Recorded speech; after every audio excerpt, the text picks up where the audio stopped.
يا شبل الإيمان غرد واصدح بالقرآن، غرد يا شبل الإيمان غرد واصدح بالقرآن، فيه الحق وفيه النور، فيه اللؤلؤ والمرجان، فيه الحق وفيه النور، فيه اللؤلؤ والمرجان. غرد يا شبل الإيمان غرد واصدح بالقرآن، غرد يا شبل الإيمان غرد واصدح بالقرآن، غرد يا شبل الإيمان غرد واصدح بالقرآن، فيه الحق وفيه النور، فيه اللؤلؤ والمرجان، فيه الحق وفيه النور، فيه اللؤلؤ والمرجان. غرد يا شبل الإيمان غرد واصدح بالقرآن، اتل السطر وراء السطر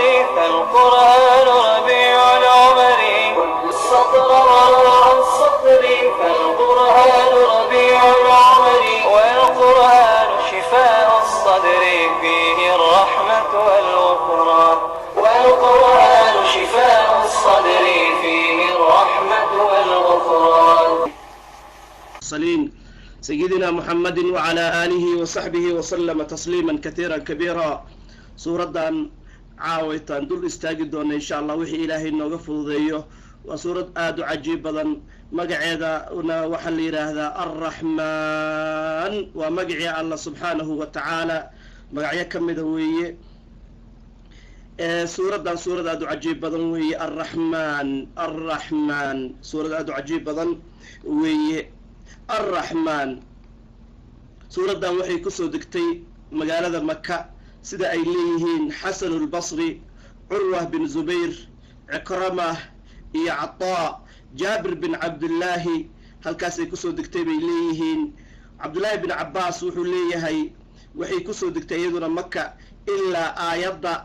تضباط يلحاد مارت آيات هدير بكويد مهيو يسأله من في السماوات والأرض، آيات اسمها انت كان هالكاسي كسو دكتي. سورة دان مكة إني كسو دكتي واحد دليل أيضا كواه. سورة دان وحكا اللي يراهدو نمك اللي يراهدو قريش أيا وحي يراهدين أنه مقع الرحمن اللي يراهدو من نقارنا وحا نقارنا مقع الله مركاسا إلهي وصي وقتشوابي قل ادعوا الله أو الرحمن أيا ما تدعون فله الأسماء الحسنى. وحكستو هذا اللغو يرتان أم الرحمن يمارت الله لبضبا ومقعيدا الله markaas ayaa hadii rubukuid bahayo suuradan waxay kamid ahayd suuradihii lagu soo dejinayay الرحمن quraanka waxaad ku arkaysaa suuradaadu cajiib badan weeye. waxaad ku arkaysaa hadii rubukuid mahayo suuradaha ama aayadaha la garan laayahay macnahooda markaad suuradan aad sugaysid baad ka dhaxelaysaa. مثلا alif lam ra suuradaas waa alif iyo laam iyo ra bay ka bilaabataa. waayahay xamiim waa xamiim, nuun ayaduna waa nuun. isugee suuradahaas macnahooda la fahmi laayay marka la isugeeyo maxay noqonayaan الرحمن ayay noqonayaan. suuradan macnaha adirbu ku idmaayo maxay ku bilaabanayso ayay kuwaas oo dhanna ku bilaabanayaan. markay suuradan soo degtay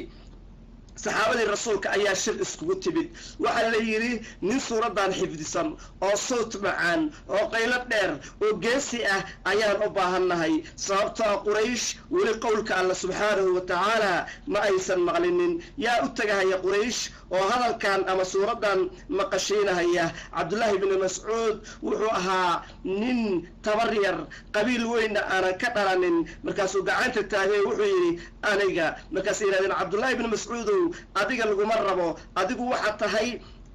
waxa kan la yiraahdo qabiilkaagu ma awood badno cid ku difaacaysa ma lahan. waxaan rabnaa hadii rabbi ku idmaayo raggan kala rabnaa. waadiida wuxuu yidhi nin aanan aniga ahayn maanta arrinta ma samaynayo. cabdullaahi bni mascuud waxa uu tagay xaramkii iyo maka buu dhex tagay. markuu dhex istaagay ayuu bilaabay الرحمن علم القرآن خلق الإنسان علمه البيان الشمس والقمر بحسبان نمك مشركينتي يقريشنا ولي دغهودو معناها ما ايسن نقلين القرآن سيدا لوغو اخرنا هيو كعبدا iyo مكة الله ويلكو جيسي سنة عبد الله بن مسعود وما أدراكم عبد الله بن مسعود من تبر يربوها oo dhuuban oo la fayar yar oo lugihiisu ay aad u dhuuban yihiin ayuu ahaa Cabdullahi ibn Mas'ud laakiin Cabdullahi ibn Mas'ud iimaan ayaa ka buuxay maalin maalmaha kamid ah ayuu wuxuu fuulay geed ayuu fuulay markaas dabayl soo dhacday markaas dabayshii lugihii waxay ka qaaday hadii rab ku idmahayo waxay ka qaaday lugihii si ayay maartay maradii ka qaaday markaas qayba dhalinyaradi ka mid ah saxaabada waxay ku qusqusleen lugihiisu siday u dhuuban yihiin nabiga meesha fadhiyay markaas wuxuu yiri lugahan dhuuban way ka miisaan culus yihiin buurta Uhud lugahaas ayaa ka miisaan culus Allahu akbar hay culeysku waa culeyska iimaanka waa culeyska qalbiga culeyskaas way culeys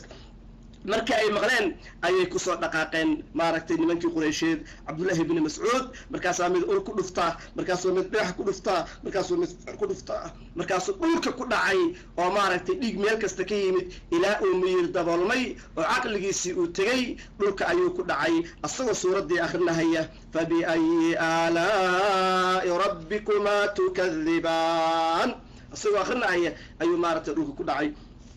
markaas hadii rab ku idmahayo ayay markale isu yimaadeen saxaabadii rasuulka markaas wuxuu yiri markale hadii rab ku idmahayo aad tiraahdaan ku laabta waan ku laabanayaa suuradan waa suuradan aad ku cajiib badan Sheikhul Islam Ibn Taymiyyah fi tafsiirihi markuu uga hadlahayo maaragtay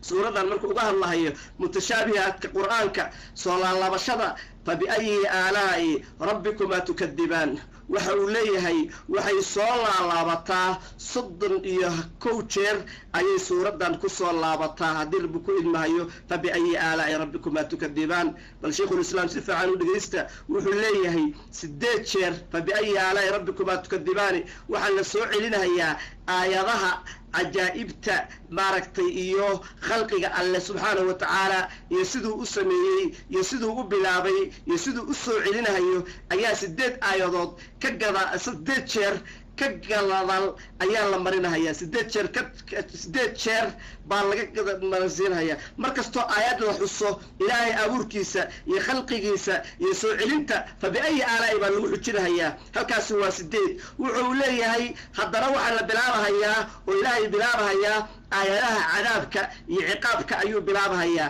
aayadaha cadaabka iyo ciqaabka 7 jeer ayaa lagu soo celinayaa ma aayad kasta oo cadaabka iyo ciqaabka iyo naarta iyo abaalmarinta iyo xisaabta qiyaama iyo hawsha sugaysa 7 jeer baa la soo celinayaa fabi ayyi aalaa'i rabbikuma tukadiban waxa kale yiraahdo sababta aalaadaas waa dhibaato la qaado iyo ciqaab hadii rab ku idmahayo la dib dhigo marka wuxuu leeyahay 7 jeer albaabada naartuna waa meeqa waa 7 jeer weeye albaabada naartuna waa 7 halkaas 8 iyo 7 jeer baa la soo celceliyay 8 jeer ayaa waxa la soo celinayaa buu yiri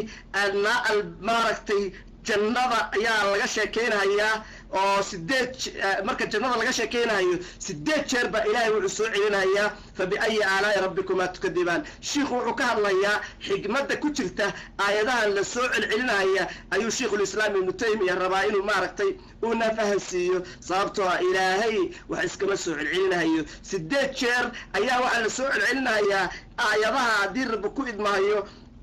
waxa kale yiraahdo jannada ayaa 8 jeer la soo celinayaa albaabada jannada waa meeqa ugu waa 8 jeer weeye 8 jeer marka la soo celiyo 8 jeer culimadu waxay yiraahdaan marka laga hadlayo waa saabiqiinta oo suuratu ku soo amarnay suurada aan soo dhaafnay haddana wajadal jannatayni wa min dunihima jannatan haddana ayaa 8 jeer laga sii dambaysiinaya 8 jeer iyo 8 jeer 8 lagu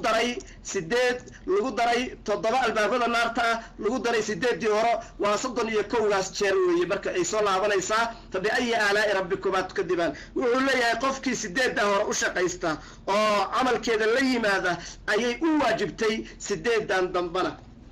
marka intaasna waxa kala yiraahdo waxay ahayd Sheikhul Islam iyo haddii rabbi ku idmaayo fahansiintii yareyd oo maartay uu naga fahansiinayay suuradan aba aayadahan xikam badan baa ku jira hase ahaatee hadda waxay u baahan tahay haddii rabbi ku idmayso celcelintaas culimada tafsiirka qaarkood ay baartay ay ishaareen ama xisaabo ay isu geeyeen hase ahaatee hadda waxa kala yiraahdo waqti badan kuma aanan haysano idan ilaahay qoraal ahaan ayaan ku soo gelin doonaa haddii الله سبحانه وتعالى سهله الرحمن علم القرآن خلق الإنسان علمه البيان آية ظهر الرحمن ومبتدأ من جهة الإعراب الرحمن ومبتدأ خبر كذينة وحدعها هي جملة علم القرآن خلق الإنسان وخبر كيلبات علمه البيان وخبر كيلبات haddii rabbi ku idnaa waa khabarkii saddexaad weeye marka callamahu lbayaan waa khabarka saddexaad oo jumladu uu dhacayo mubtadaa khabarkeedii meesha uu dhacayo weeye macnaheedu allah subxaanahu wa tacaala rabbiga weyn weeye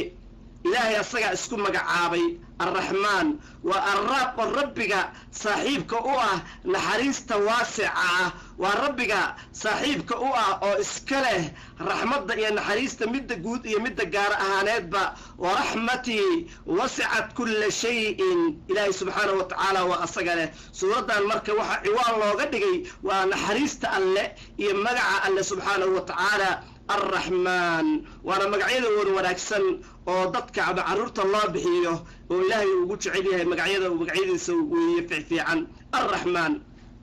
والله الرحمن كأه ونحريستيس أي بلانتهي وخيركيس أي بديهي الله أكبر نحو الرحمن أهواي انتاس أو كوغاروبيسة أو عينيسة أو ماغيسة أيو هدنا أن حريسان هيا أو هدنا هدير بكوين هيا وناتشين هيا أو عافمات أصين هيا أو معركتي وحكا لي لهذو ودباطي شدودا كإلالين هيا والله الرحمن كاوي حريستوسنا وبرنتهي ادكستنا الله يباهنتهي سبحانه وتعالى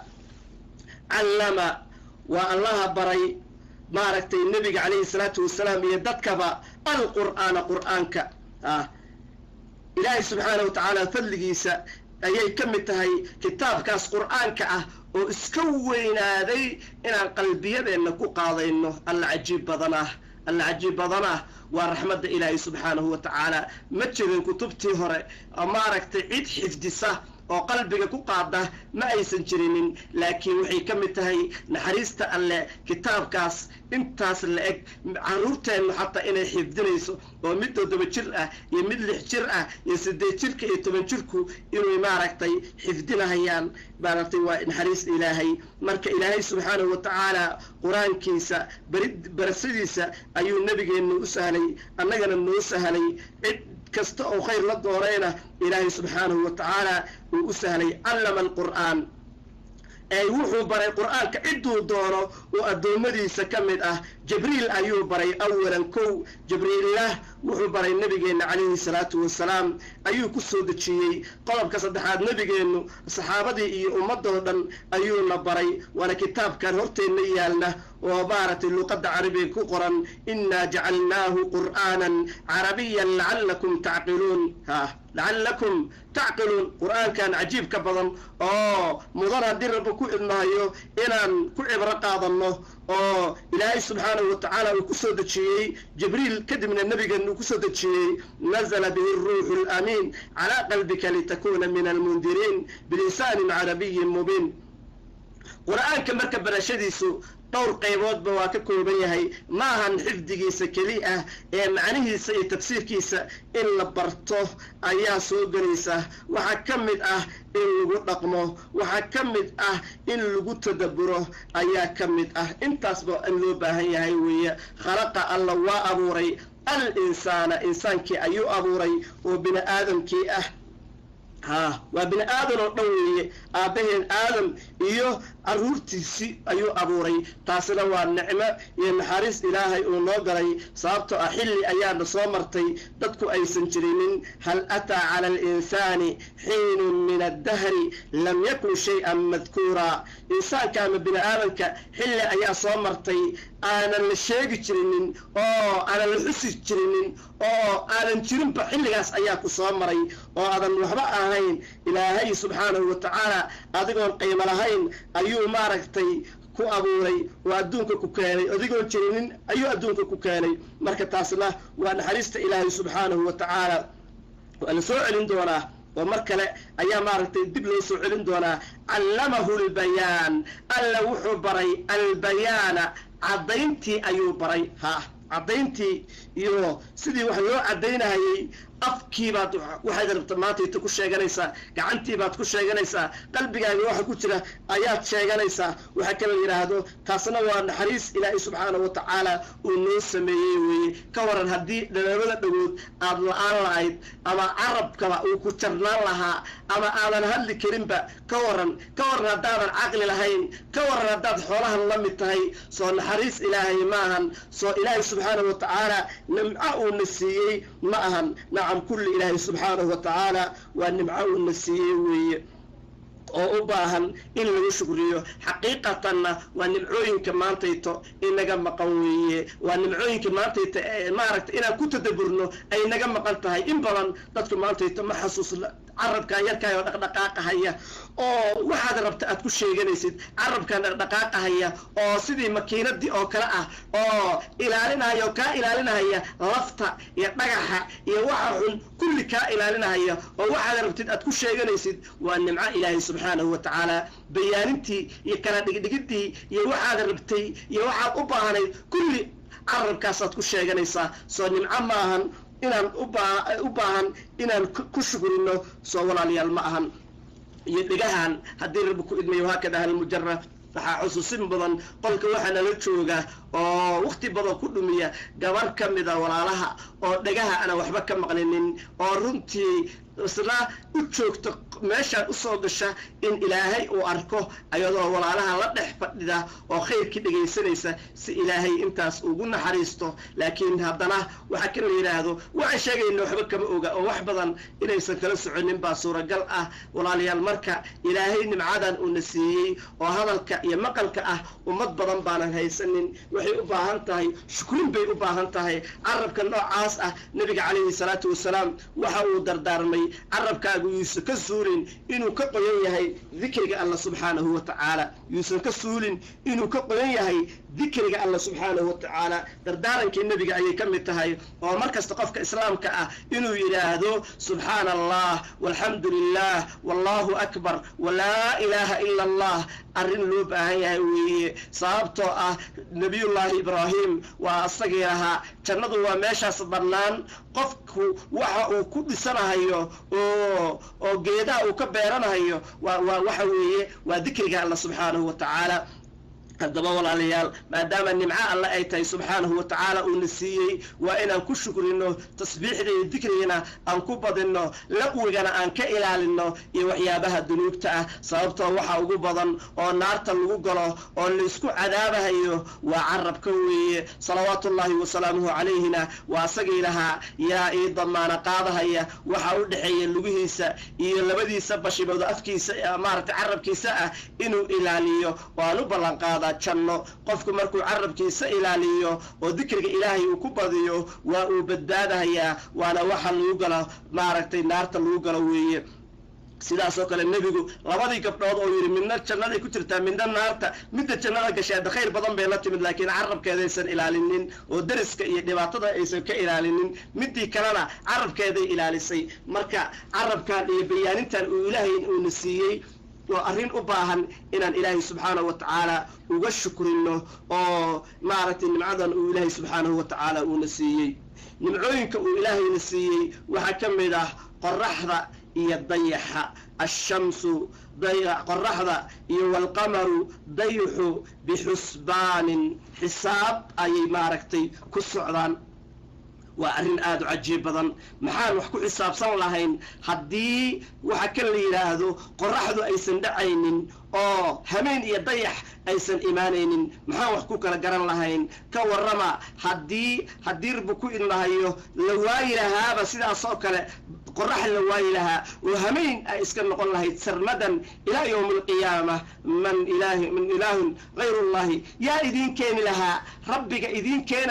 يا واي لا إله إلا الله يا قرحدان كيني يا همين كان كيني يا ضيحان كيني الله سبحانه وتعالى أصغى أيا كيني وحونا نوو كيني إذا كوكلا قرنو مالنتا يا همينك يو ضي باركتي ساعدها إذا كوكلا قرنو صارتو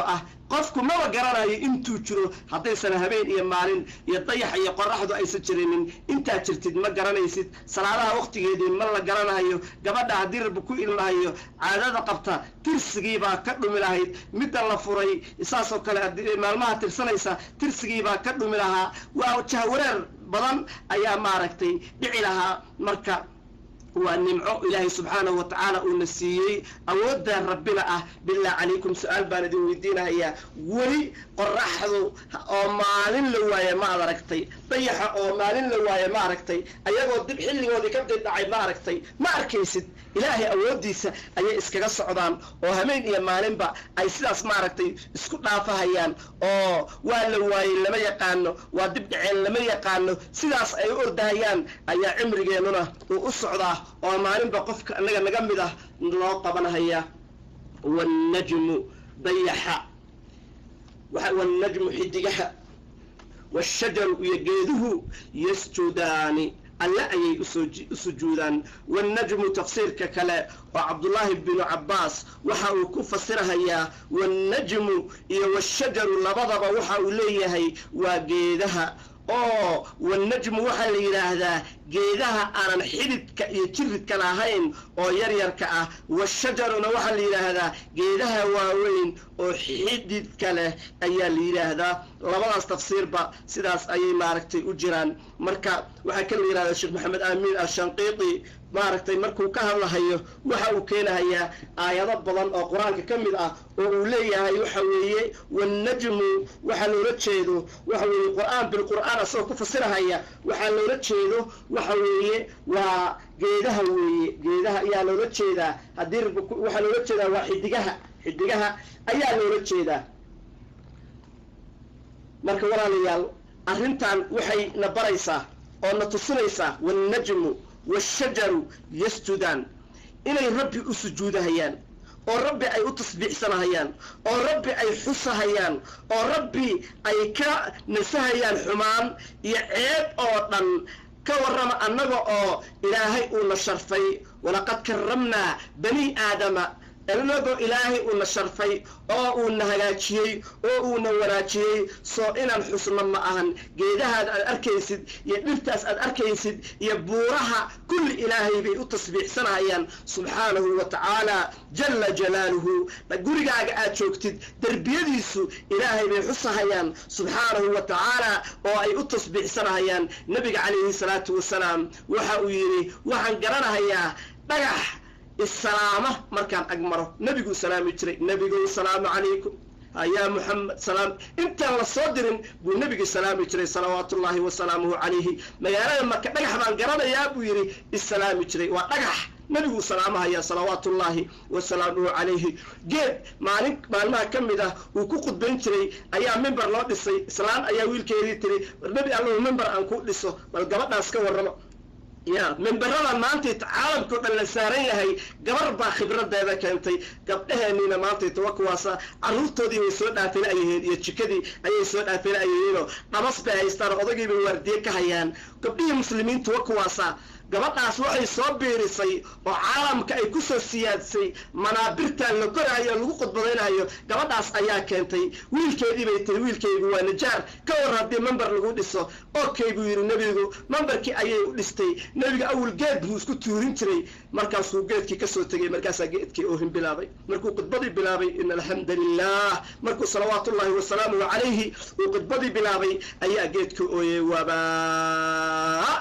ها sidii haddii rabbi ku idmahayo wuxuu u ooyay bay leeyihiin saxaabadu weyl oo kale hooyadeed weyday hasha midda halaha yaryarka ah weylaha ama miligta midda yaryarka ah marka siday u ololaan ololkaas oo kale ayay maaragtay u ololeen markaasaa geedka ooyey markaasay saxaabadii yaabeen geedkaan hadlahaya oo oynahaya markaasaa nebigu khudbaddii joogi jirey oo siday carruurtii u aamusayey aamus ayuu yidhi salawaatullaahi wasalaamuhu calayhi markaasu wuxuu yidhi haddii aan iska dayn lahaa oonan aamusinin ilaa maalinta qiyaame sidaas ayuu u oyn lahaa ilaa maalinta qiyaame sidaas ayuu u oyn lahaa sababtoo geedkan naxariistii iyo waxyigii iyo qur'aankii iyo nebigii alla subxaanahu watacaala ayuu maaragtay ka tegey oo u waayey ayuu u oynahayaa maantayta qalbiyadeennii waa qalaleen dikriga ilaahay ku ooyi mayno ku tadabburi mayno fiirin mayno walaalayaal makhluuqaadkaas ilaahay uu abuuray badaha iyo geedaha iyo dhagxuunta iyo guryaha iyo ciidda kulli ilaahay bay u tasbiixsanahayaan tusabbixu lahu samaawaatu السبع والأرض ومن فيهن وإن من شيء إلا يسبح بحمده ولكن لا تفقهون الله أكبر الله أكبر إلهي وحا تصبح سنهيا ونسهيا ووينينهيا وحوان إعيب أوضن كنسهيا سماوات كالضبضة يقرر كالضبضة يوحا كل حجرة بورو يقيلو ينقحون يبضو يحيوانو كل إلهي بيتصبح سنهيا سبحانه وتعالى رواية أيها اللي تري وأورنتري هدير بكوين معي نبي اللي سبعي maaragtay man la soo diray salawaatullaahi wasalaamuhu calayhi sabankiisii haddii rabbi ku idmaayo sidaasoo kale xoolaha lo iyo kuwo lamid ah kulli waxaa nebiga maqlahayay oo la hadlahayay geel ayaa la hadlahayay iyo awr maaragtay kulli ilaahay bay u tasbiixsadaan arrimahaasoo dhan annaga marka bini aadam haddaan nahay sharaf baa ilaahayna siiyey oo kuwaas waa ka sharaf badan nahay waxaa la rabaa tasbiixda inaan maaragtay afkeenna uusan ka suulinin sababtoo ah ilaahay ilkahan iyo carabkan iyo bashimahan iyo dhuuntan iyo maaragtay sidaan qaabka quruxda badan wuxuu noogu sameeyey ciyaar ma ahan ee waa inaan asaga ku tasbiixsano waa isaga aan ku weynayno ayaa ilaahay sidaas noogu sameeyey callamahu lbayaan bayaankan carabkan laba xaraf oo iskuba khaldayo ta'da iyo tha'da iyo nuunka waa isku makhaarij weeye hada iyo haddii rabbi ku idmaayo alifka iyo hada iyo kha'da iyo caynka iyo qoynku waa isku makhraj haddana la isku khaldi maayo carro lagu oran maayo waa carab la'dahay iyo waxbaad khaladay xaraf kasta booskiisaad ka soo saaraysaa yaa sidaas baalkan automatic ah oo aan daaraynin oo aanan istaagaynin yaa sidaas kugu sameeyey waa allah muxuu kugu sameeyey inaad xustid oo asaga aad ku weynaysid ayuu kugu sameeyey waa arrin u baahan marka inaan ku shukrino oo carabkeennu markasta uu ka qoyan yahay dikriga allah subxaanahu wa tacaala weliba markaas aan ilaahay xusayno qalbigaagu waa inuusan maqnayn qalbigaagu inuu joogo subxaana allah ilaahay baa ceeb iyo xumaan oo dhan ka nasahan markaad leedahay qalbigaagu waa inuu joogaa laakiin adigoo meel kale usii jeeda lama rabo waxaa la rabaa markasta qalbigaagu inuu soo jeedo oo aad ilaahay xusaysid haddii taasu ay dhacdo dikrigaas waxaad ku ilaahay subxaanahu wa tacaala naxariistiisii ayaad ku helaysaa oo qalbigaagii waa ku degahayaa alaa bidikri illaahi tatma'inu lquluub qalbigaagii waa ku degahayaa naxariis adduunye iyo mid aakhirana waad ku helaysaa hamigaagii iyo walwalkaagii oo dhanna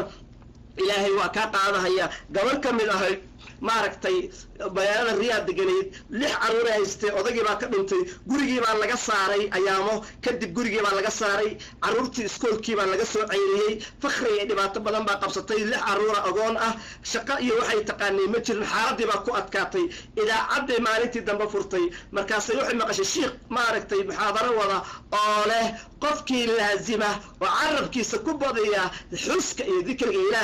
ilaahay walwal kastoo haya faraj buu u furaa markaasay fariisatay oo tasbiixdii bilowday subxaana allah walxamdu lilah wallahu akbar walaa ilaaha ila allah walaa xawla walaa quwata ila billah caruurtii bay tiri fariista kulligiin bilaaba ku celceliya dikriga ilaahay halkaasaa faraj noogu dhow gurigii waa laga soo saaray xaaladii waa ku adag tahay bilaaba ayay tiri way waday qofka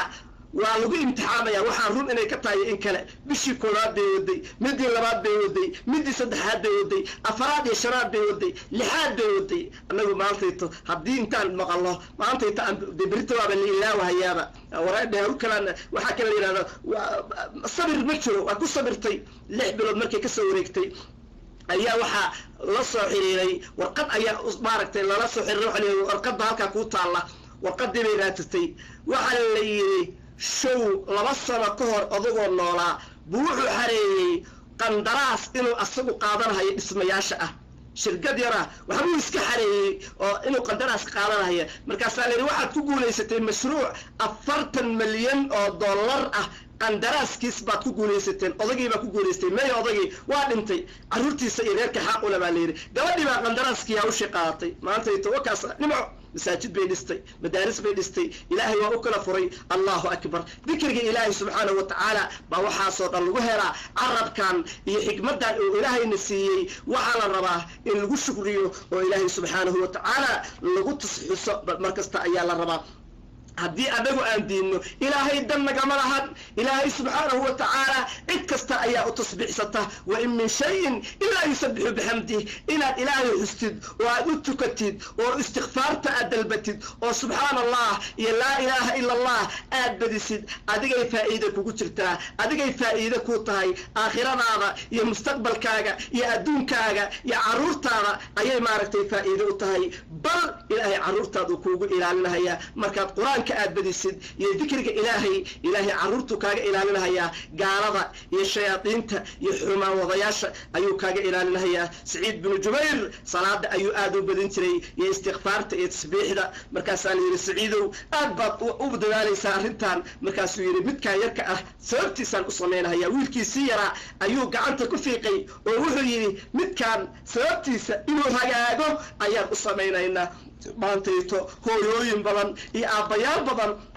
waxay ka cabanahayaan carruurtoodii in haddii rabbi ku idmaya ay ka xumaatay. carruurta igu ducee baad maqlaysaa. hooyo gabar baa ku caasiyooday baad maqlaysaa. hooyo carruurta hadalkii lagu celinayaad maqlaysaa. sababtu maxay tahay? hooyadan carabkeedii baa qallalay, aabbahan carabkiisii baa qallalay. carabka qaleelkiisu ma ahan inuu biyo iyo waaye. oonka iyo afka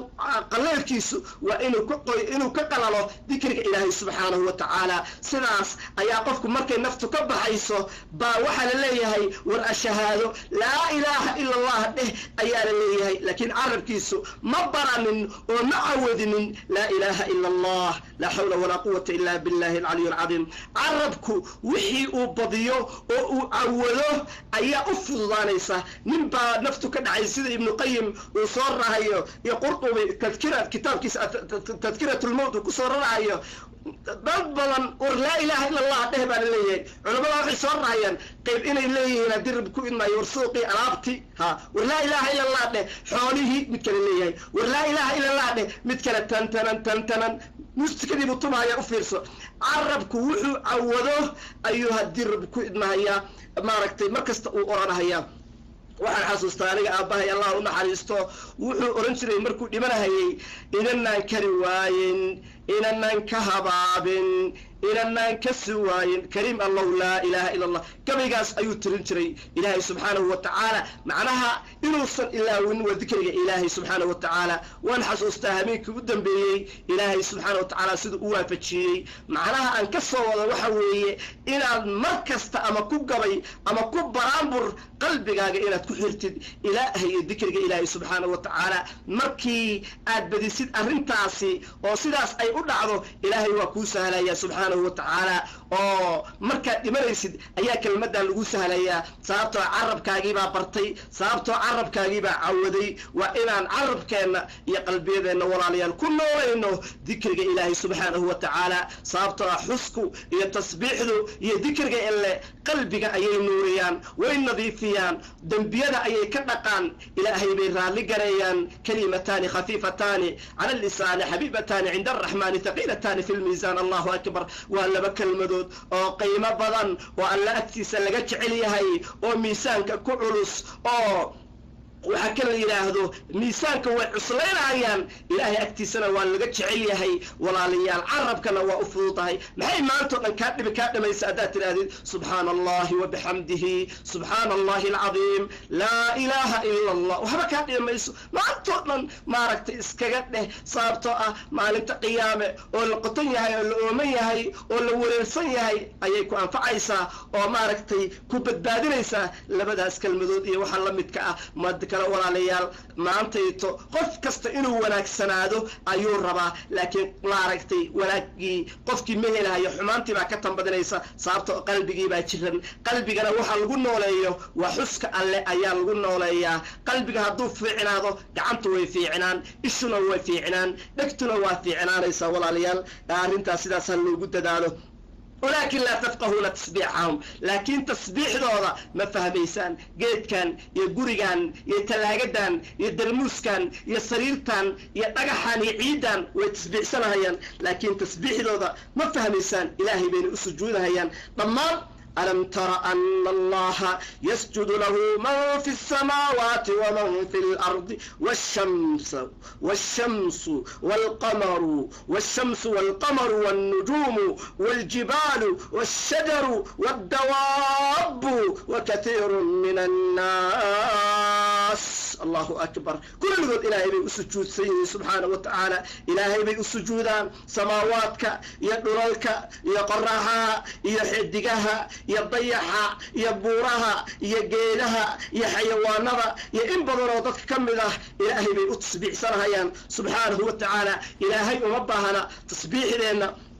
samadaas aan arkaysid maalin maalmaha ka mid ah nabigu wuxuu yiri way sharqantay samadii culays ayay la sharqantay meel laba farood la dhiga ma jiro ilaa malag ayaa ku sujuudsan Allahu akbar meel laba farood la dhiga ma jirto ilaa malag ayaa ku sujuudsan ayuu leeyahay nabiga calayhi salaatu wassalaam walaalayaal ilaahay makhluuqaadkaas ayaa u tasbiixsanaya kuwa jira sidoo u abuuray ilaa maanta inta rukuuc iyo sujuud ayay ku jiraan maalinta qiyaama ayay waxay leeyihiin marka bunka la dhawaajiyo ayay sujuud iyo rukuucdi ka soo kacayaan markaas ay leeyihiin rabbiyow sidii la rabay kuumaanaan xusinin rabbiyow sidii la rabay kugumaanaan tasbiixsanin hadda ogow intaas oo malaayiin oo sano ayay sujuud ku jireen ilaa sidii adduunka loo abuuray ilaa sida maalinta qiyaama u dhacayo arrintaas bay ku jiraan إلهي وحليهي والسماء رفعها إلهي صمدي كر أيو أيالي أو كر أيو أقاضي أيضنا وحكمك ينمعوينك إلهي سبحانه وتعالى أولا الرب إنا كنت تدبرنه بل صمد أك سيد إلهي أكو كريالي موادا كو عقل قادرين موادا كو عبر قادرين صمد السداسة تير ملهن وحلنا يملهن وحكاها يملهن مياك علنا إنك كوسو قوضو إلهي باك علنا هي بل قروح ذا فيري ماركتي دوغ يا ماركتي شعنق يا نورك كم مغلا إلهي باسلاس أكر قاضي إيش كعلي ميل دلاشة يا ميل وحلقة إلهي صمد مي كترت هل ترى من فطور ها wax iskhilaafsan miyaad u jeedaa wax qalloocan miyaad u jeedaa kala midab miyaad u jeedaa waa hal midab weliba midabka waxaa la yidhi indhaha ayuu u fiican yahay oo dhakhaatiirtu qofka waa iyaga u soo qora qudaarta iyo meelaha doogga iyo ukuyaaraha iyo wax la mid ah maxay tahay waxa kan la yiraahdo waa midabkaas cirka ayay maaragtay dhakhaatiirtu ay u soo qoraan waa midabkaas indhaha u fiican haddaad maanta dhan aad fiirisidna meel khalad ku arki maysid sidaas wax la rabaa hameenkii xilliyada dambe intaad hurdada ka soo kacdid inaad samada fiirisid oo xidigaha aad fiirisid oo aayaadkaas fi suurat aal cimraan u dambeeya aad ilaahay subxaanahu wa tacaala aad ku xistid oo labadaada gacmood cirka aad u taagtid sababtoo ilaahay xilligaas wuxuu yidhaahdaa yaa waxay weydiisanahaya aan wax siiyaa yaa dembi dhaaf i weydiisanahaya aan u dembi dhaafaa yaa ii baahan oo aan baahi tiraa xilligaas waxaa la rabaa inaad ilaahay subxaanahu wa tacaala aad weydiisatid ilaahay asagaa waxaya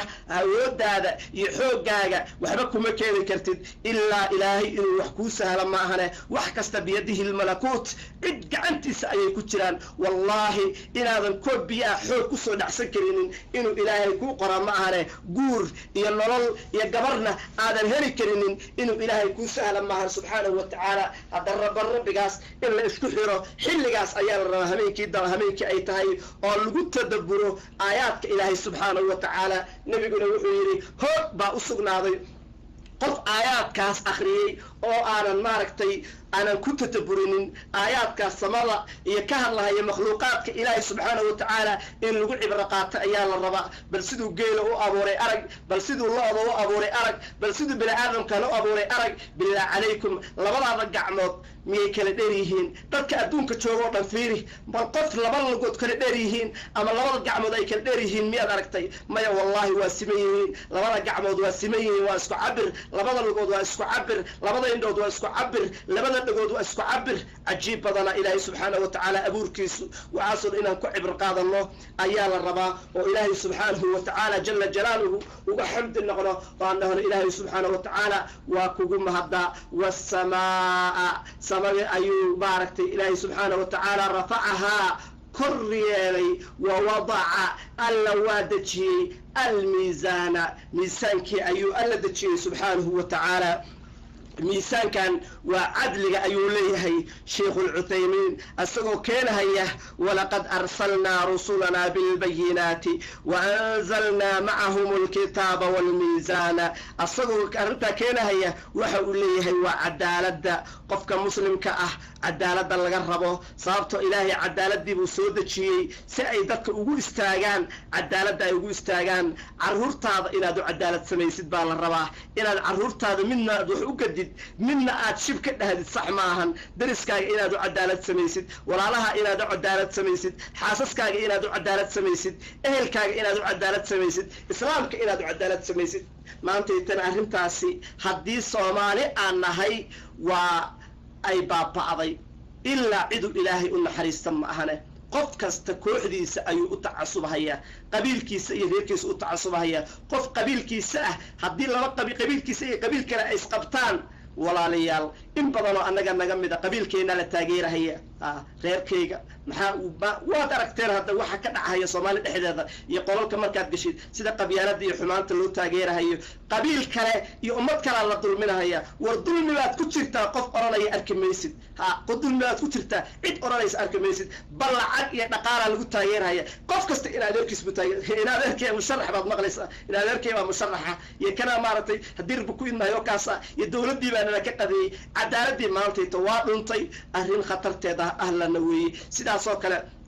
xisbiyo ayaan maantayta u kala hiilinaynaa. qof kasta xisbigayga iyo kooxdayda ayuu leeyahay. war maxay diintu leedahay ma oranayne, waxaan oranaynaa anigu kooxdaasaan ka mid ahay. soomaali dhibaatadaana haysata ayay naga mid tahay. kuwii maaragtay soomacaamada ahaa qabiil baa loo kala safan yahay, maaragtay ilaa laalaayo iyo xaafado iyo kooxaysi maantayta loo kala sacabinahayo. qofka muslimka ahna sidaas lama rabo, ee caqliga ilaahay wuxuu kuu siiyey inaad wax ku kala saartid. war intaadan qabiilkan iyo magaaladan iyo kooxdan taageerinin, horta xaq ma tahay waxaan? awalan waxaan xaq ma tahay? waxaan aad taageeraysid oo aad u sacabinaysid horta xaq ma tahay?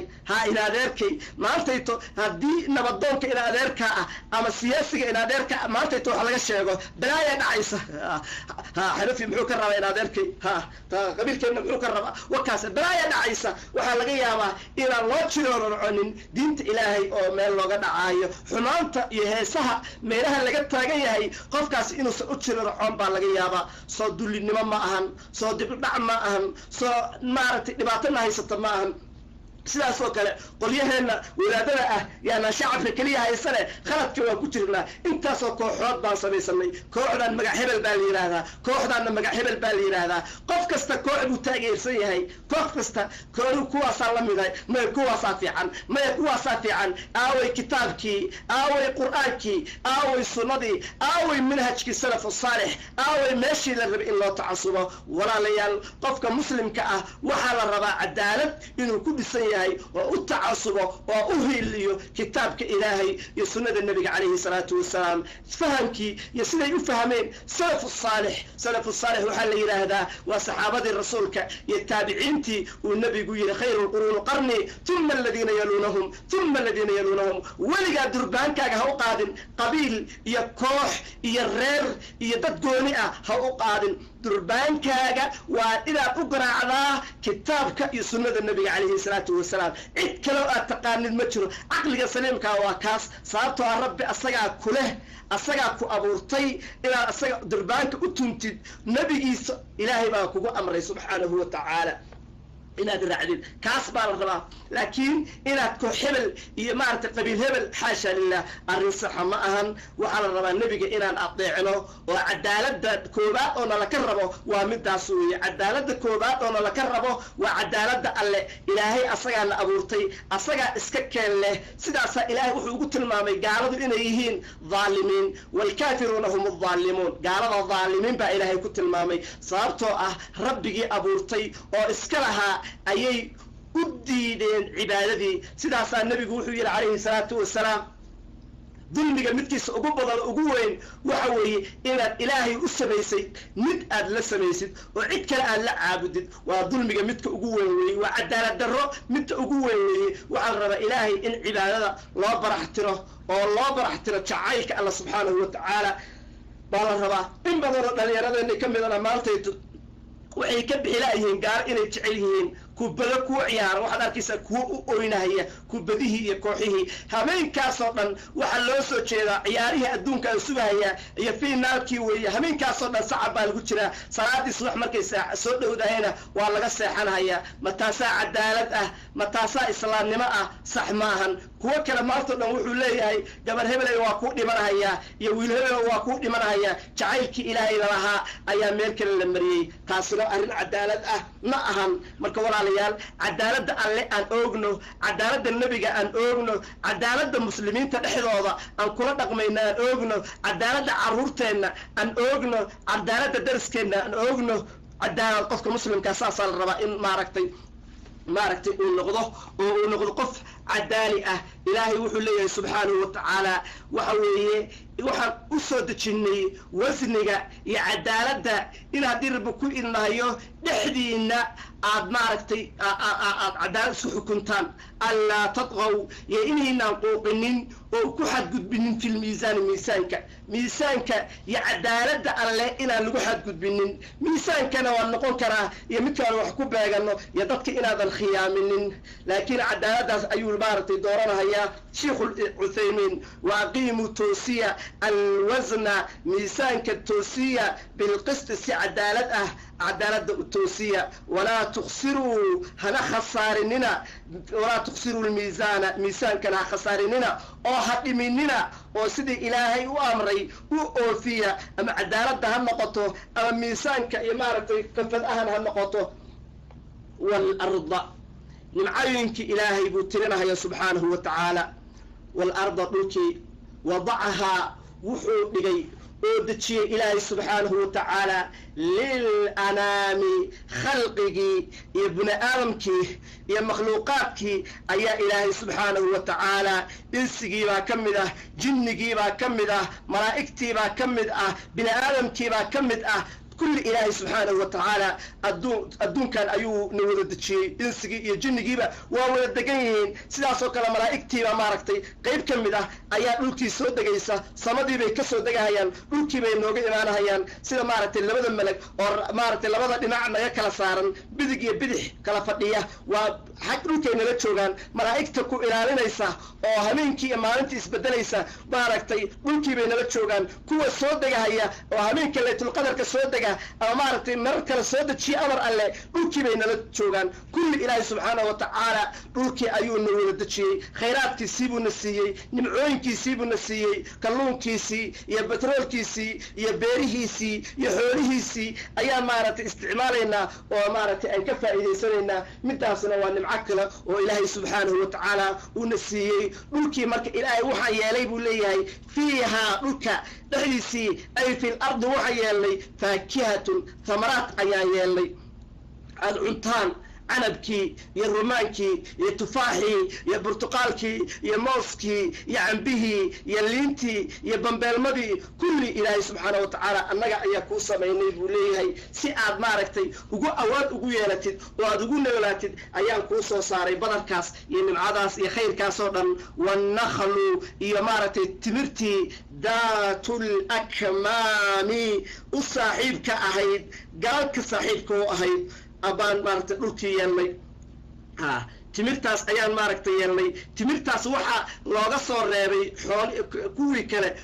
timirtu waa waxaa la cuno waxa ugu qiimo badan ayay ka mid tahay sidaasaa nabiga calayhi salaatu wasalaam xadiis saxiixa ah wuxuu ku tilmaamay geedka timirta ah inay la mid tahay qofka mu'minka ah inna min ashajari shajaratun mitluhaa mithlu lmu'mini geedaha waxaa ka mid ah geed haddii rabbi ku idmahayo mu'minka oo kale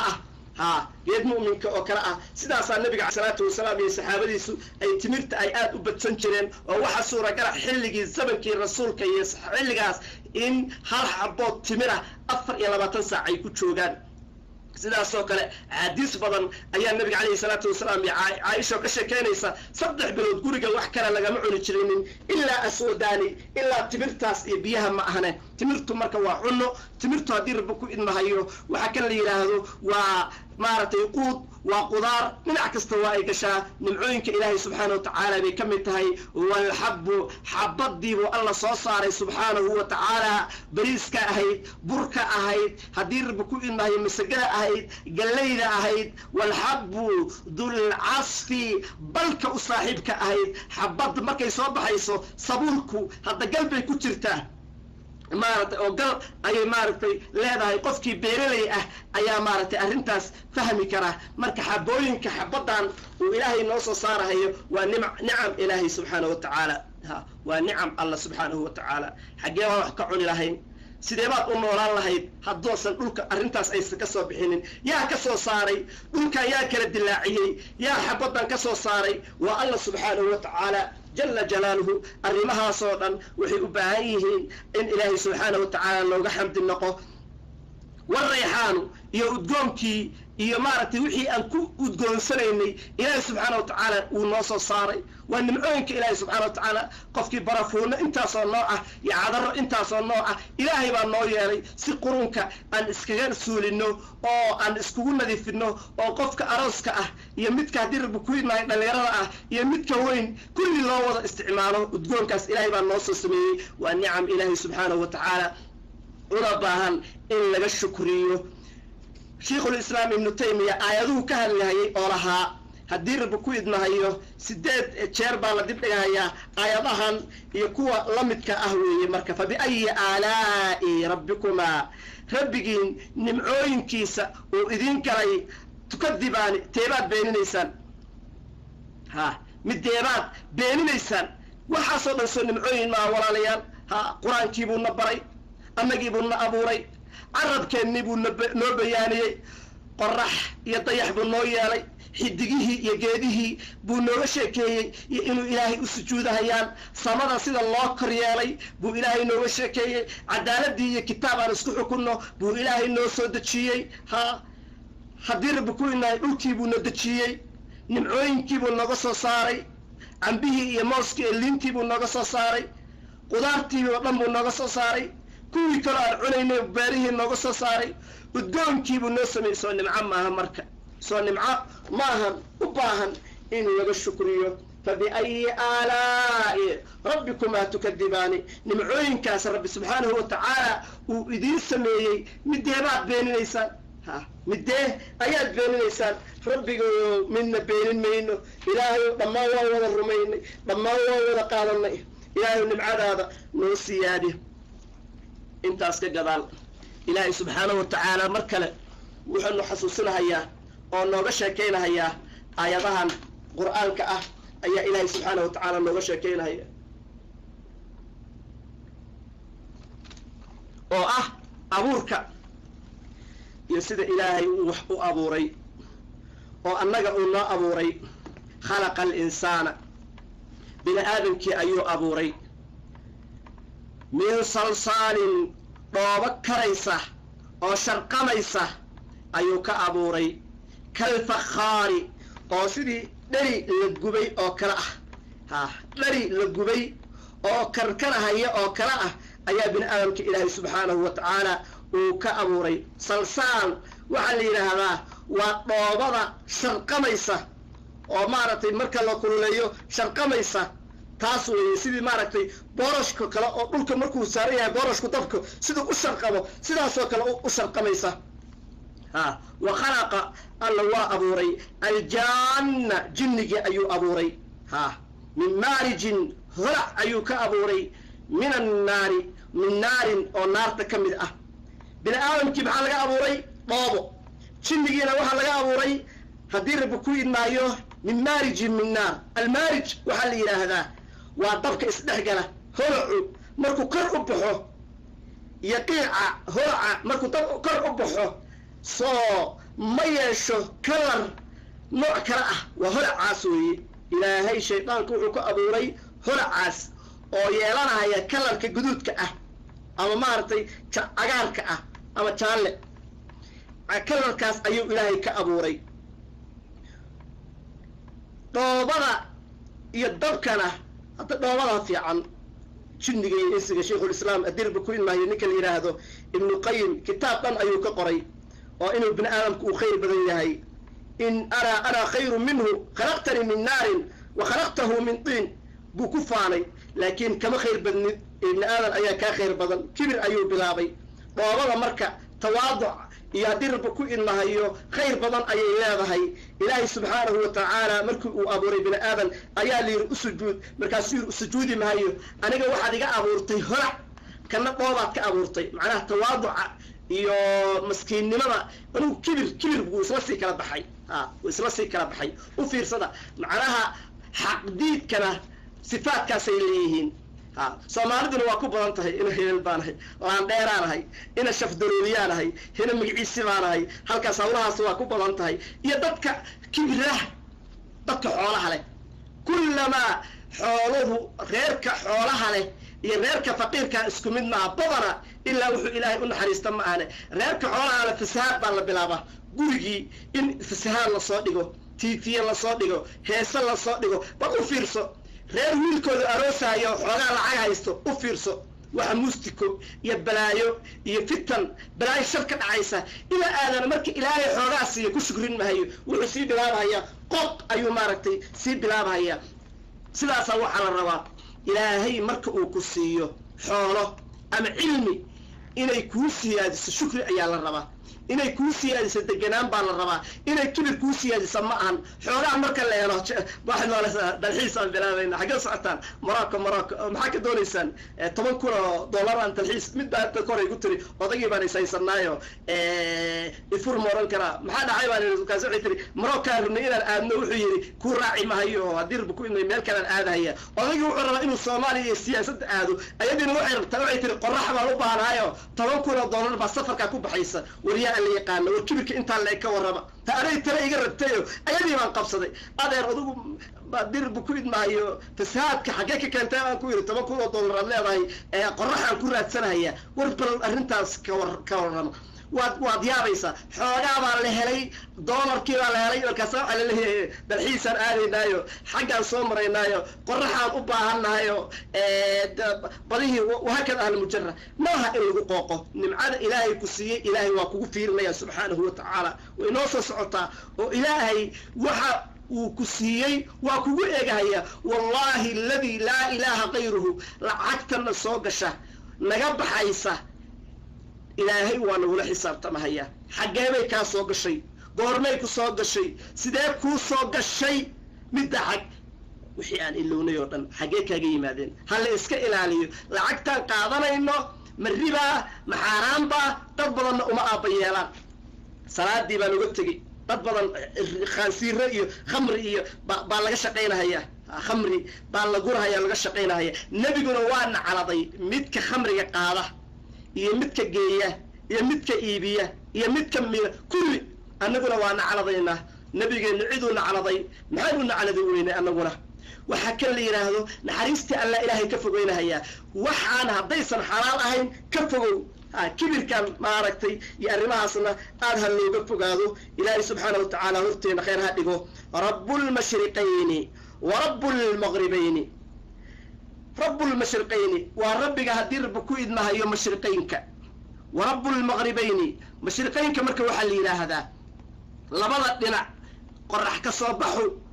دنا عبرقة حلي من أبي كصبح ذا حلي الجيلالك يحلي هدير بكويد ما هي جوجا مد بدنا أبي كصبح ذا وذنكو حتى الآن بانو مرينيا صيف كما حتى الآن هدير بكويد ما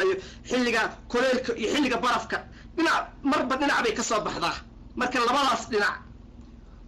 هدير بكويد ما قرحه كصبح ذا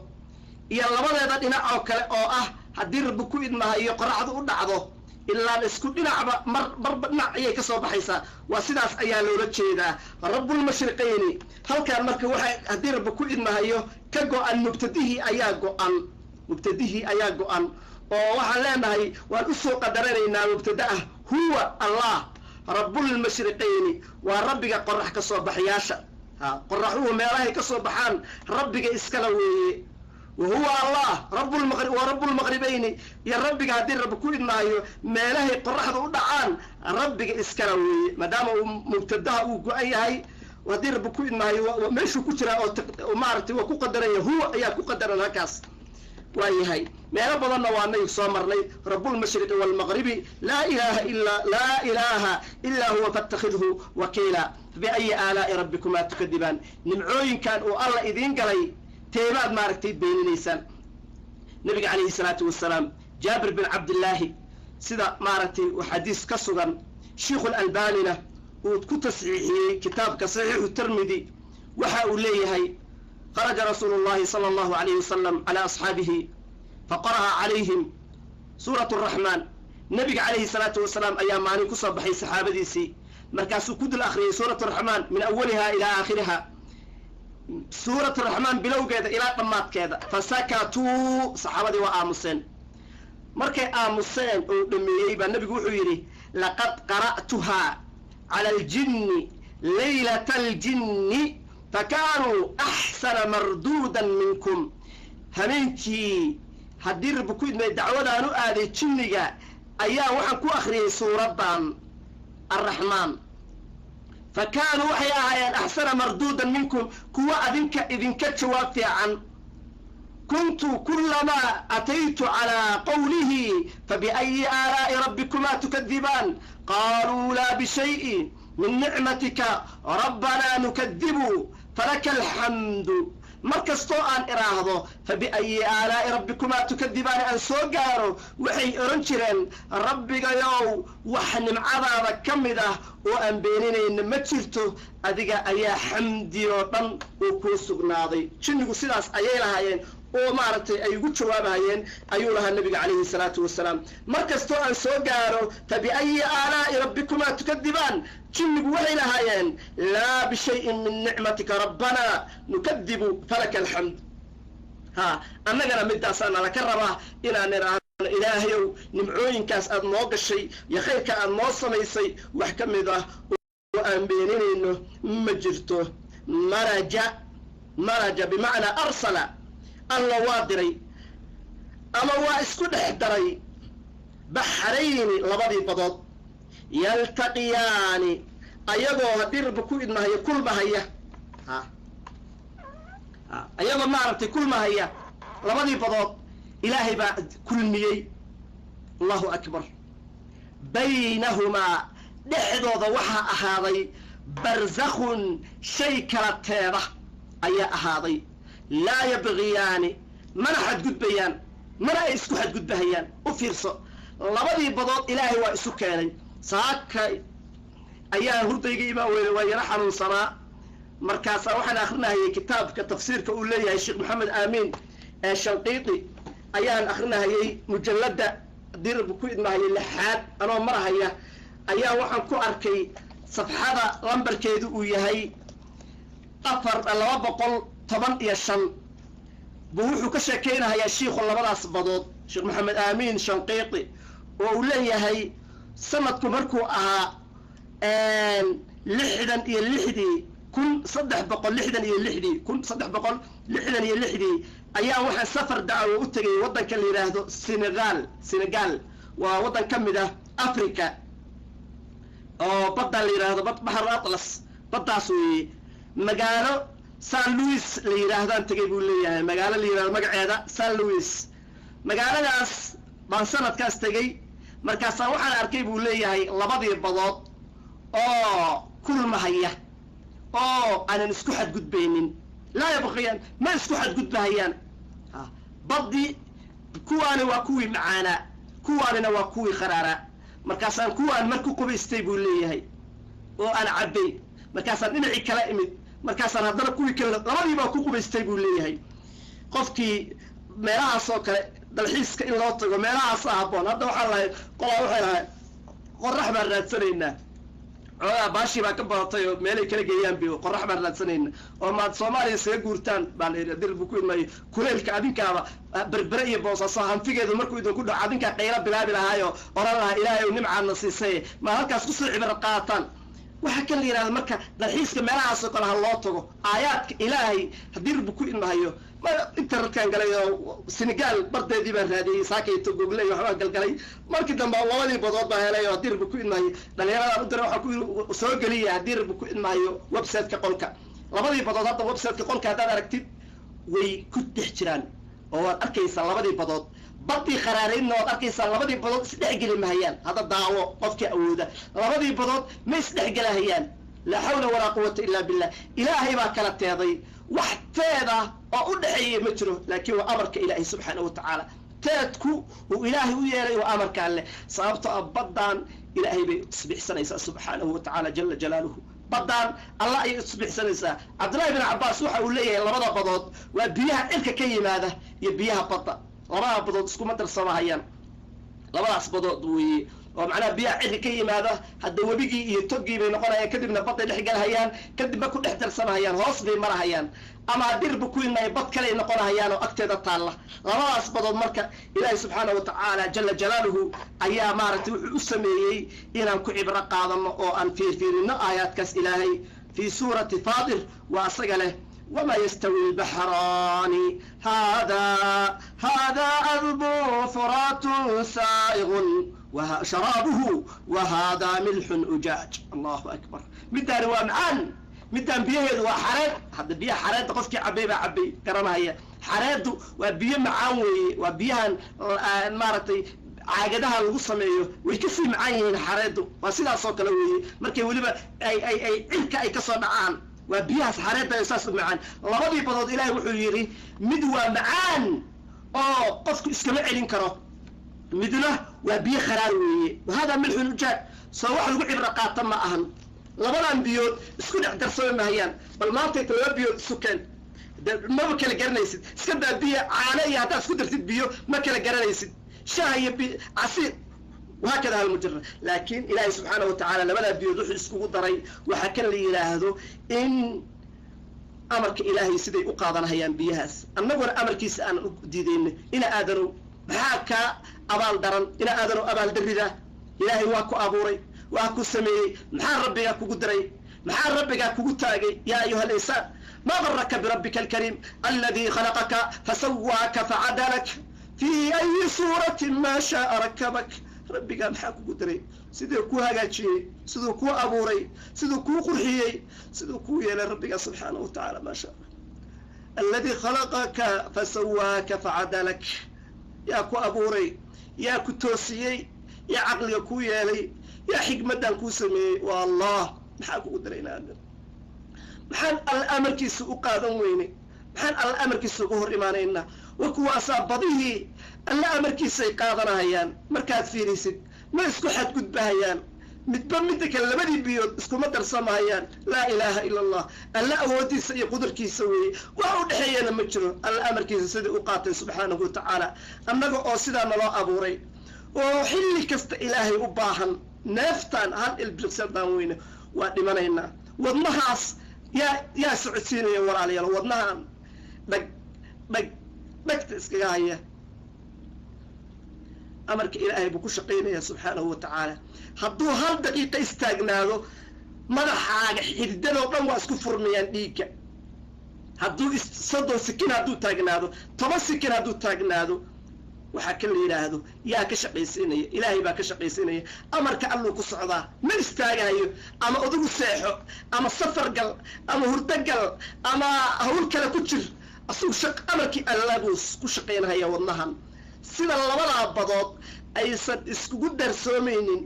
ayuu wadnahan iyo qalbigaanna uu u shaqaynahayaa oo amarkii ilaahay buu u qaadanaya hal ilbiriqsi istaagi maayo weliga sidaad u dhalatay ilaa maantayto wadnahaagu hal ilbiriqsi ma istaaginin sababtoo amarkii rabbi buu qaadanaya waa amarka iyo awoodda alla subxaanahu wa tacaala ayuu ku shaqaynayaa adigoo sidaas ah baad rabbiga ka hor imaanaysa in badan salaadii bay diideen in badanna xijaabkii bay tuureen in badanna qur-aankii bay ka haajireen wuxuu leeyahay sheikhulislaam ibnu taymiya qofka ka haajira fii tafsiirihi qofka qur-aanka ka haajira waa cadowga nabiga calayhi salaatu wasalaam sababtoo ah wuxuu leeyahay maalinta qiyaame ilaahay qur-aankii bay ka haajireen qoomkaygii qur-aankii baa laga haajiray qofka qur-aanka aanan akrinin oo aanan macnihiisa baranin waa cadowga nebiga waan jeclahay ma suuroobayso waxaa la rabaa in ilaahay subxaanahu wa tacaala nicamkaas iyo khayrkaa uu nooga sheekaynayo inaan ku tadabburno ayaa la rabaa walaalayaal ilaahay wuxuu leeyahay baynahumaa barzakhun laa yabqiyaan waxaan yeelnay teed ayaa yeelnay iskumana xadgudbahayaan midna midda kale kuu xadgudbi mayso macnaha labadii badood iskuma dhex darsamahayaan soo nimco ilaahay uuna siiyey maahan inaan ku cibro qaadano fabiayi aalaa'i rabbikumaa tukadibaan nimcooyinka uu ilaahay idin siiyey subxaanahu wa tacaala jala jalaaluhu midee baad beeninaysaan ina aadanow maxaa rabbigaa kugu diray ina aadanow maxaad sujuudda u diiday ina aadanow maxaad wixii alla kaa reebay aad uga hari weyday xumaanta iyo dunuubta iyo qabyaaladda iyo heesaha iyo dembiga maxaad uga soo laaban weyday maxaan amarka ilaahay u qaadan weynay fabiayi aalaa'i rabbikumaa tukadibaan ilaahay wuxuu leeyahay labadaas badood khayr badan baan ka soo dhex saarnaa yakhruju labadaas badood oo ilaahay subxaanahu wa tacaala ka soo hadlay yakhruju waxaa baxa oo ka soo baxa minhumaa labadaas badood middaan macaan iyo middaan kharaarka ah oo aan isku darsamaynin allu'lu'i baa ka soo baxa walmarjaanu iyo marjaankii labadaas baa ka soo baxa lu'lu'u waa midka weyn marjaankuna waa midkiisa yaryar sida ay maaragtay mufasiriintu leeyihiin labaduba waa ka soo baxaan oo maaragtay labadaba waa laga helaa ee fabiayi aalaa'i rabbikumaa tukadibaan nimcooyinka alla subxaanahu wa tacaala uu ilaahay uu idin siiyey mideebaad beeninaysaan teebaad ka hor imaanaysaan in rabbigayo midna ka hor imaan mayno ee kulli waa rumaynay walahu alla keligay waxaa maaragtay u sugnaaday oo uu iska leeyahay aljawaari doomaha socda almunsha'aatu ee la kor yeelay fi lbaxri badaha kal aclaami sidii maaragtay buur oo kale ah loo kor yeelay sidii buur oo kale loo kor yeelay waa nicam ilaahay uuna siiyey aan ku safrayno aan ku soconayno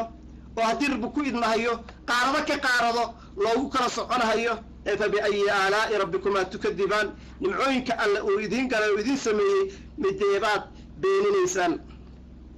kal aclaami kullu man calayha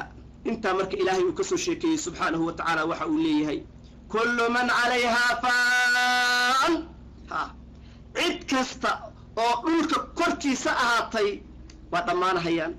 waa la tegahayaa waa la wada dhimanahayaa xagga allaa la aadahayaa subxaanahu wa tacaala jinni iyo insi iyo xayawaan iyo geedo kulli waa la wada dhammaanahayaa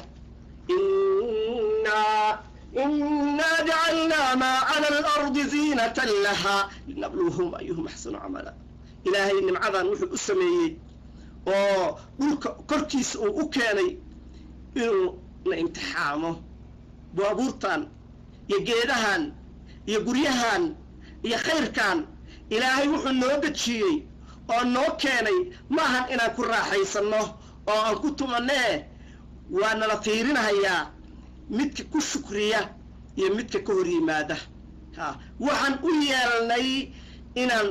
ayuhum axsanu camalaa midka ugu camal wanaagsan oo shaqada uu qabanahayo laftigeeda alla darti u qabanahaya iyo dariiqii nebiga ma yahay wa innaa lajaaciluuna maa calayhaa saciidan jurza laa ilaaha ila allah nimcooyinkaas alla uu keenayna dhammaan waa ilaah wuxuu ka dhigayaa waxaan jirinin waxaan jirinin baa alla ka dhigahayaa wayas'aluunaka can iljibaali faqul yansifuhaa rabbii nasfaa fayadaruhaa qaacan safsafaa laa taraa fiiha ilaahay waa baabi'inayaa dhulkaan waxa saaran oo dhan waa la wada baabi'in buur iyo meel taag ah kulli waa la wada sibahayaa meel qalloocan arki maysid meel taagan arki maysid guri taagan arki maysid dabaqyadan iyo magaalooyinkan iyo xaafadahan gurigaad ku jirtid kulli waa la baabi'inahayaa wayabqaa allabaa hari subxaanahu watacaala wajhu rabbika duljalaali waalikraam alla weyne subxaanahu watacaala ayaa arin wejigiisa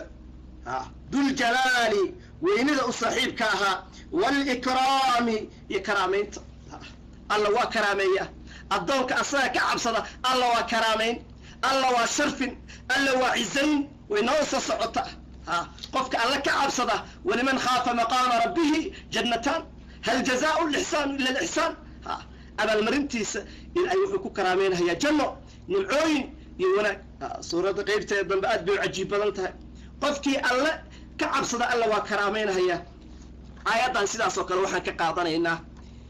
min jiha caqiida sababta qur-aanka waxaa la rabaa inaan ka faa'iidaysano